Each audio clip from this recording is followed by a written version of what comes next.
Bismillah. Celui qui voulait vivre au crochet des autres. Ceci se passait à une lointaine époque alors que les hommes n'étaient encore que des animaux. Un original avait été tué par un bison. Ce dernier lui avait pris toutes ses femmes et l'avait laissé sans sépulture. Sur ces entrefaites, un coyote passa, qui, apercevant l'original mort, commença à s'en moquer.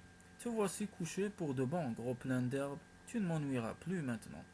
Et avisant sur la tête de l'original les bois, qui avaient toujours eu le don de le mettre en colère, il entreprit de les briser en tapant dessus avec une grosse pierre. Mais comme la corne résistait, le coyote enfonça un bâton dans le derrière de l'orignal.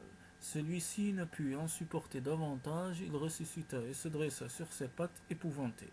Le coyote s'enfuit. L'orignal lui donna la chasse sur le point d'être rejoint. Le coyote se réfugia dans une étroite caverne. Ne pouvant y entrer, l'orignal se coucha devant et attendit que l'autre en sortît. Mais l'attente parut trop fastidieuse au coyote, il prit la forme d'un ours et sortit de la grotte. Pourquoi es-tu allongé devant mon habitation demanda-t-il à l'orignal. Le coyote est caché à l'intérieur, et l'orignal conta à l'ours les sévices qu'il avait subis. L'ignoble individu, s'écria le faux ours. Attends-moi ici, je vais le punir. Le coyote se précipita dans la caverne, se mit à jeter des pierres contre les murs, cria et entrechoqua tout ce qu'il put trouver, puis il ressortit. Ça y est, s'il n'est pas mort, il ne vaut guère mieux. Soulagé, l'orignal décida de partir à la recherche de ses femmes, et il suivit leurs traces. Le coyote lui préféra aller faire un tour chez l'orignal afin de voir ce qu'il pourrait bien voler. Ce qu'il vit dans la hutte de son ennemi l'enchanta, mais quand il voulut s'emparer de ces morceaux de viande pendus à une poutre, ceux-ci s'enfuirent devant lui. Alors il voulut prendre un os pour se régaler de sa moelle. Mais l'os s'échappa à son tour, avisant de belles peaux de loutre.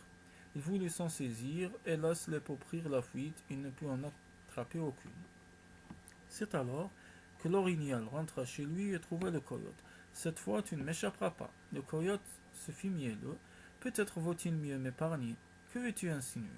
Prochainement tu vas devoir livrer un combat contre le bison et je pourrai t'aider. Nous ne serons pas trop de deux pour venir à bout de ce voleur de femmes. Soit. J'accepte ta collaboration. Que proposes-tu pour m'être utile? As-tu une spécialité? Je sais hurler et courir. Ce n'est guère suffisant pour terrasser un bison. Attends, j'ai une idée. L'orignal décrocha une paire de cornes pendues au mur et les fixa sur le crâne du coyote. Ainsi équipé, tu seras meilleur au combat. Ils prirent la piste et retrouvèrent le bison. Attaque-le de front, je lutterai à ton côté, dit le coyote. L'orignal chargea. Sa fureur était si grande qu'il culbuta le bison du premier coup et le tua. Puis il chercha le coyote du regard. Où es-tu? Le bison est mort. Le coyote sortit en rampant de derrière un fourré. J'allais lui sauter à la gorge lorsque tu as bondi. Il donna un coup de pied à la dépouille. L'orignal récupéra ses épouses, emmena le coyote dans sa cabane et lui dit: Pour te récompenser de m'avoir aidé, je vais te donner une de mes femmes. Bien volontiers, mais j'aimerais aussi une chaude couverture en prévision de la saison froide. Il reçut femme et couverture, puis demanda encore: Je vois que tu as 2 paires de solides mocassins. N'en as-tu pas une de trop? L'orignal partagea par moitié. Cet arc et ces flèches me seraient bien utiles. L'orignal lui offrit et lui donna encore un bouclier, un vêtement de peau, une lance et une coiffe de plumes. En as-tu assez pour aujourd'hui? C'est bien, je vais porter tout cela chez moi, et je reviendrai te voir pour t'emprunter un peu de viande. Et le coyote partit avec son fardeau. Une fois sous sa hutte, il se dit: C'est bête, je n'ai rien à manger, il me faut donc retourner là-bas. Puis, avisant sa nouvelle épouse, il pensa: Pourquoi me fatiguer à retourner chez l'orignal puisque j'ai ici de la viande fraîche?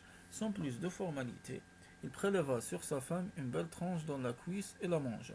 Le lendemain, il fit de même et ainsi le surlendemain. À la fin, sa femme se dit: Non seulement ce nouveau mari ne chasse pas, mais il me dévore un peu plus chaque jour. La femme orignale s'échappa pendant la nuit et alla conter sa mésaventure à l'orignal. Vois ce qu'il fait de l'épouse que tu lui as donnée. Outré par tant de désinvolture, l'orignal entra dans une colère folle. Un souffle puissant sortit de ses narines et s'étendit sur toute la contrée. Le vent se mit alors à tourbillonner en tempête. Le coyote voulut s'en protéger en revêtant son habit de peau, mais l'ouragan le lui arracha des mains. Le coyote appela au secours, rien n'y fit. Le vent redoubla d'efforts et enleva successivement au coyote les biens que l'orignal lui avait offerts. Et quand enfin le coyote se retrouva nu, la tempête cessa et tout redevint calme.